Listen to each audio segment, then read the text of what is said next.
যদি ভিডিওটো চাই ভাল লাগে বা তোমালোকে ভিডিওটোৰ পৰা উপকৃত হোৱা তেন্তে নিশ্চয় ভিডিওটো এটা লাইক কৰি দিবা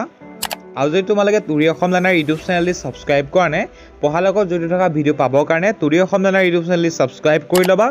আৰু ওচৰতে অহা নটিফিকেশ্যন বেলটোত ক্লিক কৰি ওপৰৰ অল বটনটোত ক্লিক কৰি দিবা যাতে নতুন ভিডিও আহিলে তোমালোকৰ ওচৰত নটিফিকেশ্যন যায় আৰু তোমালোকে চাবলৈ পোৱা